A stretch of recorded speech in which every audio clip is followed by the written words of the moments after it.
जीवन के स्वर्णिम सूत्र। आज कह रहे हैं, जीवन का अंतिम सूत्र परमात्म सूत्र है। जहाँ तक संभव हो, मनुष्य को अपने जीवन का कायाकल्प करना चाहिए। यह सत्य स्वीकार करना चाहिए कि जैसे मंदिर में प्रतिमा के अंदर परमात्मा चेतन स्वरूप में विद्यमान है,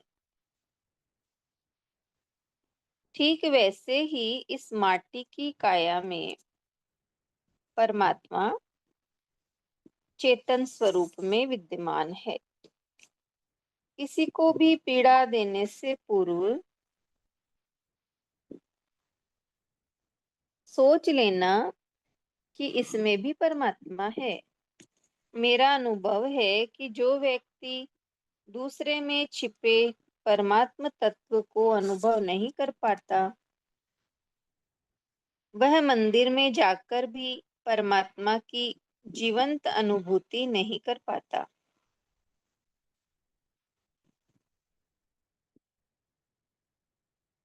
जब तुम प्रतिमा में परमात्मा को स्वीकार कर सकते हो, तो जीते जागते इंसान के भीतर परमात्मा को स्वीकार क्यों नहीं कर पाते? घट घट में, रोम रोम में परमात्मा का वास है, इसे स्वीकार करो। जब तुम मानस का पाठ करते हो तो कहते हो, ईश्वर अंश जीव अविनाशी। लेकिन कहना कितना सहज है और जीना कितना मुश्किल। कह तो देते हो कि प्रत्येक आत्मा ईश्वरीय अंश है, और जब उसी आत्मा के साथ धोखा करते हो, छल कपट करते हो, तब क्या ये सब उसी ईश्वर के साथ नहीं होता? दुनिया की गरीबी दूर हो सकती है, दुनिया का अंधकार दूर हो सकता है, अगर एक मनुष्य दूसरे मनुष्य को नीचे गिराना छोड़ दे, उसे ऊंचा उठाने का प्रयास करे।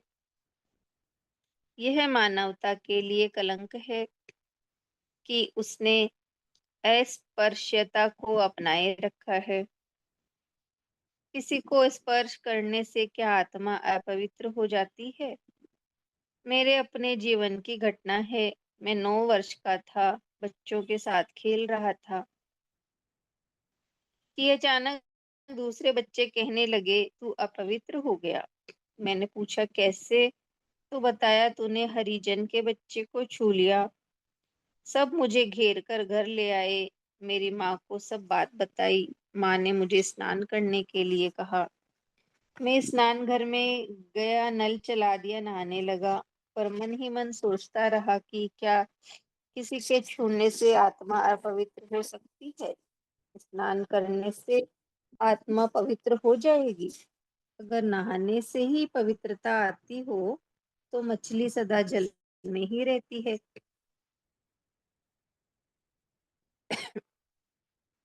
कभी यह न सोचना कि उच्च कुल में जन्म लेना ही जीवन की पूर्णता है। मैंने उच्च कुलों में जन्म लेने वालों को निकृष्ट कर्म करते देखा है। जन्म से कुल का संबंध नहीं है, चरित्र से कुल का निर्माण होता है। जन्म से कुल का संबंध नहीं, चरित्र से कुल का निर्माण होता है।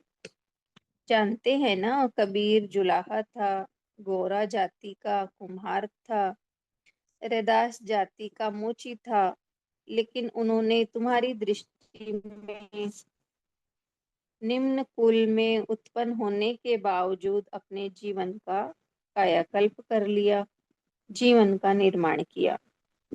मेरा आपसे अंतिम संकेत यही है कि प्रभुता की भावना धरती पर फैलाने की कोशिश करें।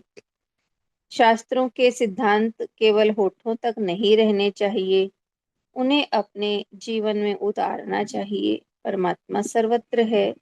अगर तुम्हारी आंखों में परमात्मा है, तुम्हारी नजरों में उसका वास नहीं है तो वह कहीं भी दिखाई नहीं पड़ेगा। परमात्मा सर्वत्र है। अगर तुम्हारी आंखों में परमात्मा है, तुम्हारी नजरों में उसका निवास नहीं है तो वह कहीं भी दिखाई नहीं पड़ेगा। आप सभी